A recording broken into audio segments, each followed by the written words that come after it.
Inverse problems on compound interest.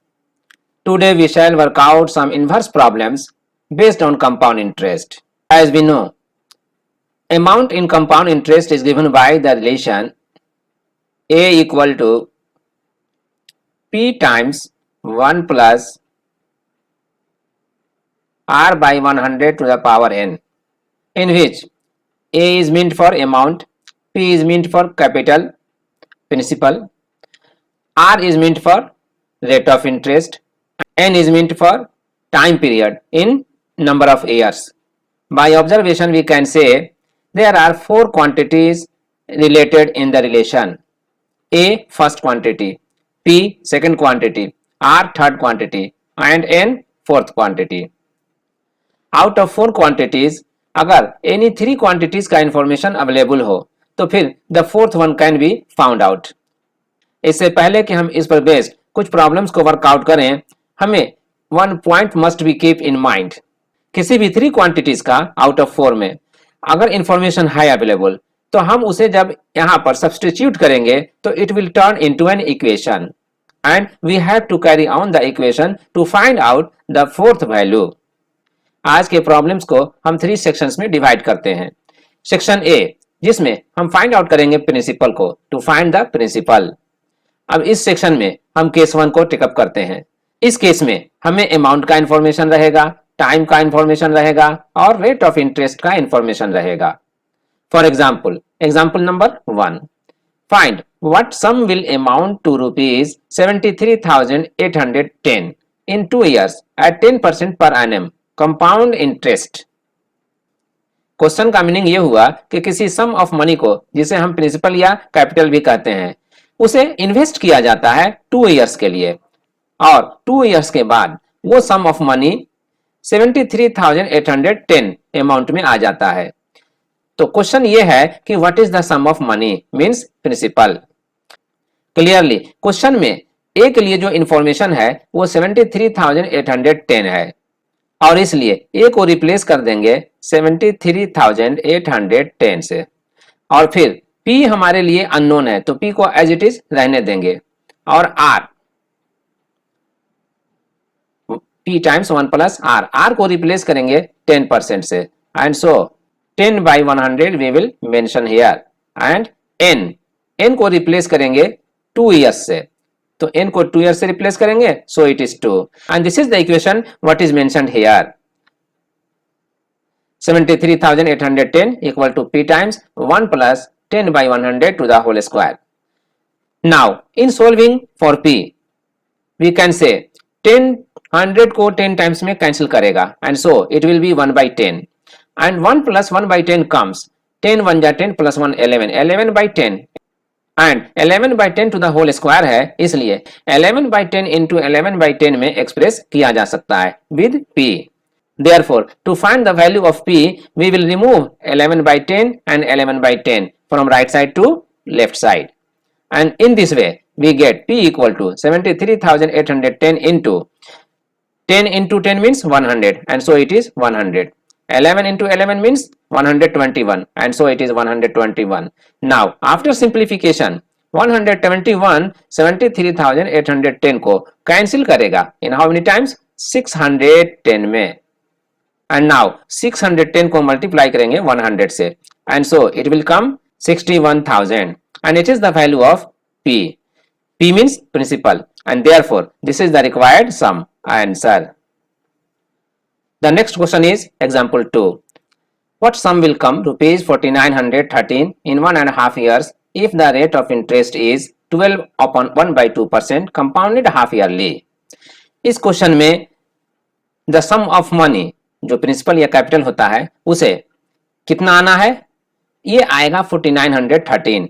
तो इसका मतलब ये हुआ कि this is amount in how many years 1.5 years और किस रेट ऑफ इंटरेस्ट पे, तो रेट ऑफ इंटरेस्ट यहां पर है 12 upon 1 by 2% means 12 to the 24 and 1 25, 25 by 2%. But compounded half yearly means at every 6 months पे हमें इंटरेस्ट को काउंट करना होगा. Therefore, first of all we arrange the information. Amount A जो गिवन है 4,913 in rupees. The rate of interest is given 12.5% means 25/2%. और इसे चूंकि कंपाउंड करना है हाफ ईयरली, इसलिए इसे हाफ ईयरली काउंट करने के लिए इसे 2 से डिवाइड करना होगा. एंड सो 25/2 का हाफ जब करेंगे तो it will come 25/4 and it is 25/4%. And so in half yearly, thus we have to take the rate of interest 25/4% half yearly. Now time period यहाँ जो दिया है 1.5 years, हमें completely इसे half years में convert करना होगा. Clearly 1.5 year में total number of half years होंगे 3, and so 3/2 year means 3 half year. Now as we have the relation A equal to P times 1 plus R by 100 to the power n, तो इस relation में जो भी information हमें available है उसे हम यहाँ सब्स्टिट्यूट करेंगे. And so A will be replaced by 4913 and so it is 4913. P is unknown so it remains as it is. और जो अंडर ब्रैकेट टर्म है 1 प्लस R बाई 100, R को हम रिप्लेस करेंगे यहाँ जो 25/4% दिया है उससे.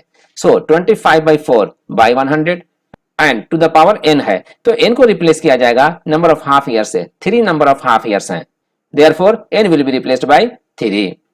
इसलिए इन सिंप्लीफिकेशन अंडर ब्रैकेट जो टर्म्स है फर्स्ट ऑफ ऑल उसे हम सिंप्लीफाई कर लेंगे. 1 प्लस 25/4 इंटू 100 मीन्स 400, तो 25 से 400 16 टाइम्स में डिविजिबल है. And then after dividing 400 by 25 we get 1/16 and so it is 1 plus 1/16 and to the power 3 and so to the power 3.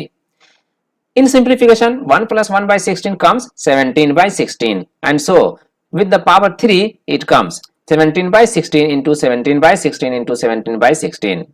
In transposing 16 into 16 into 16 will become numerator and 17 into 17 into 17 becomes denominator and this is what has been done here. तो 4913 को अब multiply किया जाएगा 16/17 into 16/17 into 16/17 से. And then after simplification what will we get? Rupees 4096. तो यही हुआ principal. So the required sum is 4096. Now we take the case 2 in section A. इस केस में भी हमें सम ऑफ मनी अननोन रहेगा, मीन्स प्रिंसिपल हमारे लिए नोन नहीं है. और इन प्लेस ऑफ दैट हमें कंपाउंड इंटरेस्ट और सिंपल इंटरेस्ट के बीच क्या डिफरेंस है इसका इंफॉर्मेशन दिया हुआ होगा. For example number 3. The difference between the simple and compound interest for a certain sum of money for 3 years at 5% per annum is 122. Find the sum. Clearly इस question में principal unknown है और उसके बदले में क्या है, difference in compound interest and simple interest known है 122. अब सवाल यह है कि इस इंफॉर्मेशन के साथ हमें सम ऑफ मनी को फाइंड आउट करना है, मीन्स प्रिंसिपल को फाइंड आउट करना है. Find the sum. How can we proceed? इसके लिए वो सम जो हमारे लिए अननोन है उसे एज्यूम कर लेंगे ₹100. अब इस ₹100 पर हम सिंपल इंटरेस्ट फाइंड आउट करेंगे इन कंडीशंस में 3 इयर्स के लिए और 5% के लिए. इसलिए 100 के सम पर सिंपल इंटरेस्ट कितना होगा 3 इयर्स में 5% के रेट से, इसे हम सिंपल इंटरेस्ट के फॉर्मूला पर अप्लाई करेंगे और फाइंड आउट करेंगे. एंड सो यही यहां पर किया गया है. 100 into 3 into 5 by 100. इस 100 से ये 100 तो कैंसिल हो ही जाएगा. So remaining 3 into 5 gives 15. तो यही 15 रुपीज सिंपल इंटरेस्ट हुआ 100 रुपीज पर. Now we find compound interest on 100 rupees. तो कंपाउंड इंटरेस्ट के लिए हमें अमाउंट चाहिए. Amount of ₹100 after 3 years at the rate of interest 5% per annum कितना होगा? It can be calculated by replacing P with 100 and R with 5 and N with 3. So now we will simplify it. In simplification 1 plus 5 by 100 will become 105 by 100. It will be completely 105 by 100 to the power 3. In simplification amount को find out करने के लिए we will do 100 into 105 by 100 into 105 by 100 into 105 by 100. And then after clearly 100 से 100 cancel किया जा सकता है, इसलिए कैंसिल कर दिया जाए. 105 को 21 से 5 टाइम्स में कैंसिल किया जा सकता है और 100 को 20 से 5 टाइम्स में कैंसिल किया जा सकता है. So we do it. 105 को अगेन 21 से 5 टाइम्स में कैंसिल किया जाएगा और 100 को भी 20 से 5 टाइम्स में कैंसिल किया जाएगा. अगेन 20 को 4 से 5 टाइम्स में कैंसिल किया जा सकता है और 105 को 21 से 5 टाइम्स में कैंसिल किया जा सकता है. So we have done it. After simplification we get rupees 9261 by 80. Now this is the amount. अब जबकि हमने अमाउंट को फाइंड आउट कर लिया है तो कंपाउंड इंटरेस्ट को फाइंड आउट करेंगे. कंपाउंड इंटरेस्ट को फाइंड आउट करने के लिए we take up the rule CI equal to A minus P. Therefore 9261 by 80 से और P को रिप्लेस करेंगे 100 से. And then after we will take LCM which is 80 and then 9261 minus 80 को 100 से मल्टीप्लाई करेंगे we will get 8000 and then after subtraction we get 1261 by 80. Now this is the compound interest. जब ये compound interest find out हो गया तो अब simple interest के साथ इसका डिफरेंस निकालेंगे और इसलिए 1261 by 80 this is the compound interest and 15 this is the simple interest. And by taking LCM we get 80.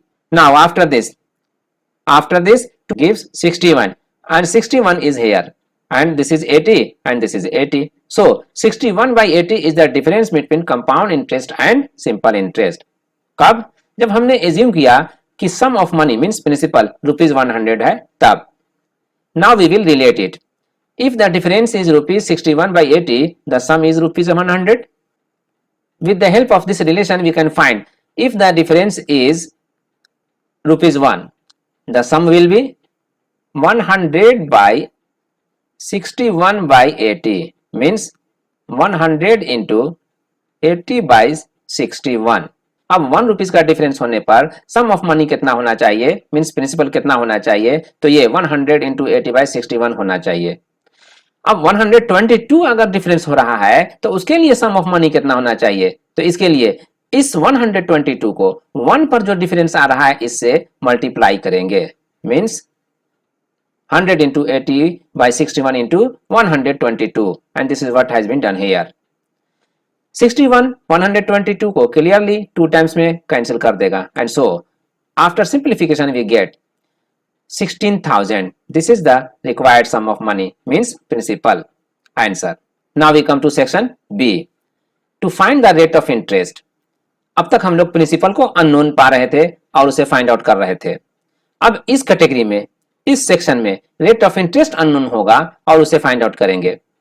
Savita invested ₹1000 in a finance company and received ₹1331 after 3 years. Find the rate of interest percent per annum compounded annually. Principal P is given ₹1000. Amount जो इस principal का बनता है in 3 years वो है 1331 and number of years n 3 years. And so the relation A equal to P times 1 plus R by 100 to the power n. A is replaced by 1331 and P is replaced by 1000 and n. As n is here 3 years, so it will be replaced by 3. Now this equation is in R and we have to solve it for R. इसके लिए 1000 को right side से left side transpose करेंगे and it will become 1331 by 1000. RHS में क्या रह जाएगा 1 plus R by 100 to the power 3. और जो RHS में होगा यहाँ पर LHS में मेंशन कर दिया गया है और जो LHS में होता है 1331 by 1000 वो यहाँ RHS में लाया गया है. क्लियरली 1331 by 1000 को we can express as 11 to the power 3 and by 10 to the power 3. As a whole 11 by 10 to the power 3 और यही यहाँ पर मेंशन है. By comparison यहाँ पर 1 plus R by 100 to the power 3 और यहाँ RHS में 11 by 10 to the whole power 3. Clearly 3 and 3 can be cancelled and so it is cancelled. Now we get 1 plus R by 100 in LHS and 11 by 10 in RHS. To find the value of R, 1 is transposed to right side and so it will be R by 100 in LHS and in right side 11 by 10 minus 1 it will become 1 by 10. 1 by 10 is here. To find the value of R 100 को right side ले जाएंगे and so 1 by 10 into 100 ये cancel किया जा सकता है 10 times में and so we get 10. This is the value of R and so the required rate of interest in percent it is 10%. Answer. Our next question is example 5.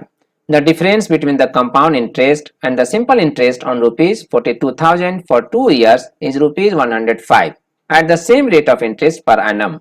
Find in part 1 the rate of interest and in part 2 the compound interest earned in second year. Now we take up the information from the question. 42,000 it is the principal.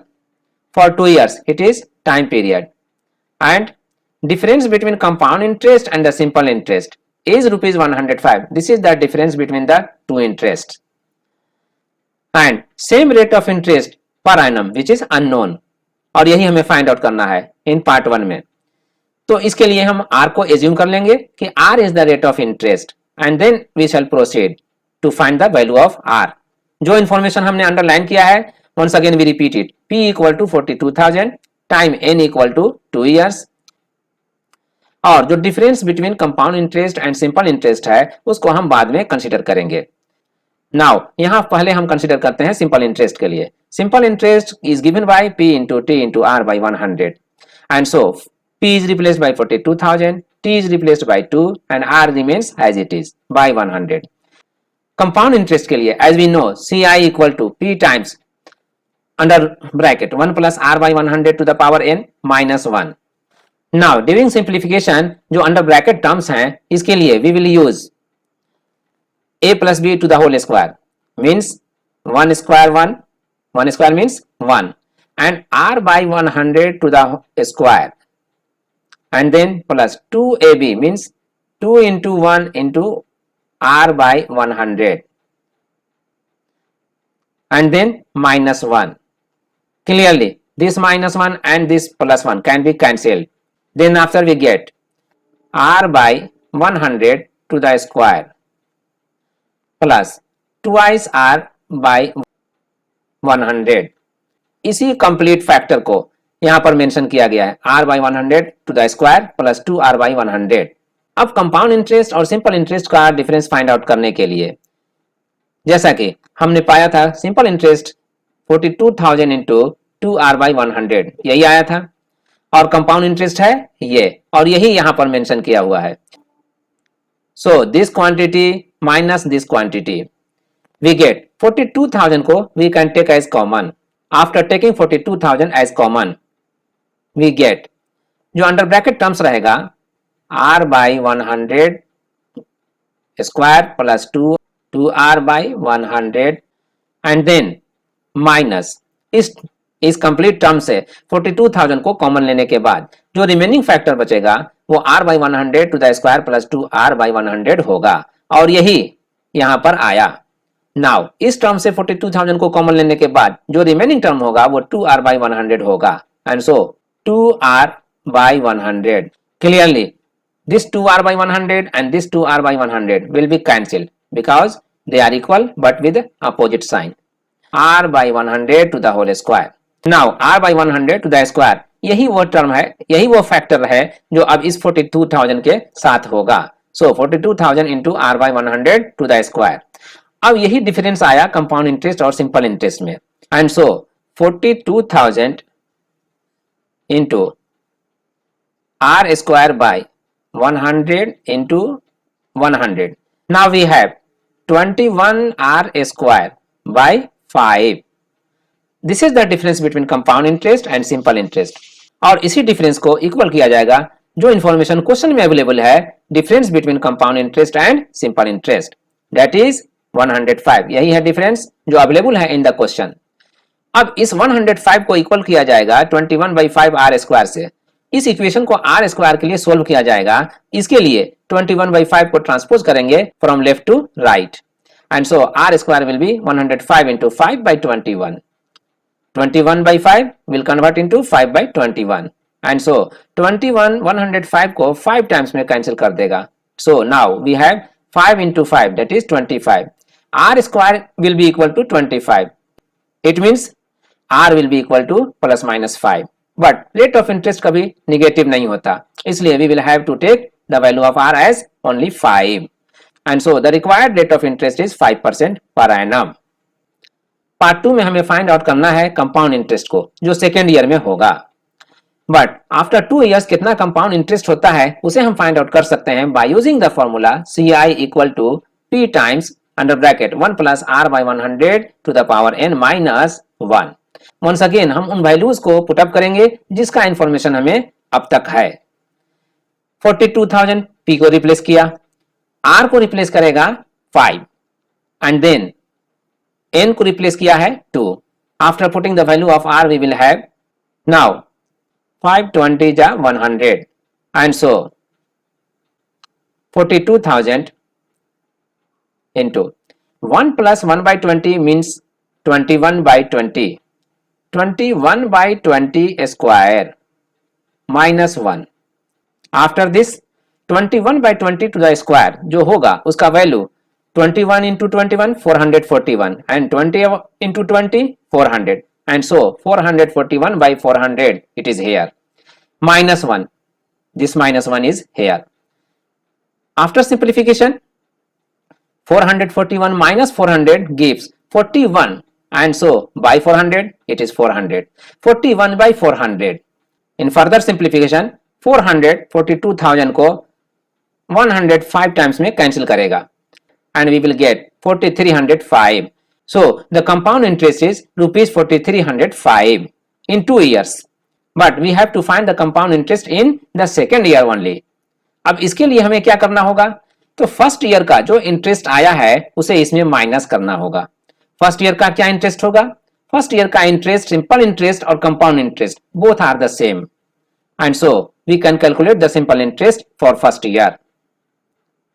42,000 into 1 into 5 by 100 and so 2020 cancels which gives 2100।